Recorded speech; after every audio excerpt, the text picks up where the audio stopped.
شروع اللہ کا نام لے کر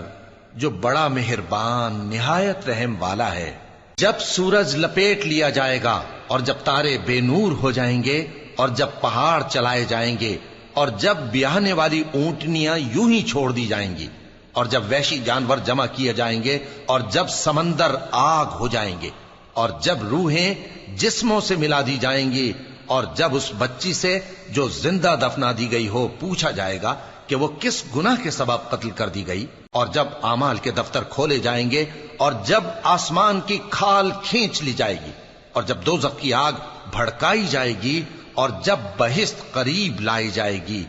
تب ہر شخص معلوم کر لے گا کہ وہ کیا لے کر آیا ہے۔ پس میں ان ستاروں کی قسم کھاتا ہوں جو پیچھے ہٹ جاتی ہیں اور جو سیر کرتے اور غائب ہو جاتی ہیں، اور رات کی قسم جب وہ پھیلنے لگتی ہے، اور صبح کی قسم جب وہ نمودار ہوتی ہے، کہ بے شک یہ قرآن اس فرشتہ عالی مقام کا سنایا ہوا پیغام ہے جو صاحب قوت ہے، مالک عرش کے ہاں اونچے درجے والا ہے، سردار ہے، ساتھ ہی امانت دار ہے۔ اور مکے والو تمہارے رفیق یعنی ہمارے پیغمبر صلی اللہ علیہ وآلہ وسلم دیوانے نہیں ہیں،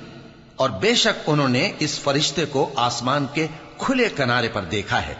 اور وہ غیب کی باتوں کے ظاہر کرنے میں بخیل نہیں، اور یہ کسی شیطان مردود کا کلام نہیں ہے۔ پھر تم لوگ کدھر جا رہے ہو؟ یہ قرآن تو تمام جہانوں کے لیے نصیحت ہے، یعنی اس کے لیے جو تم میں سے سیدھی راہ چلنا چاہے، اور تم لوگ کچھ بھی نہیں چاہ سکتے مگر وہی جو اللہ رب العالمین چاہے۔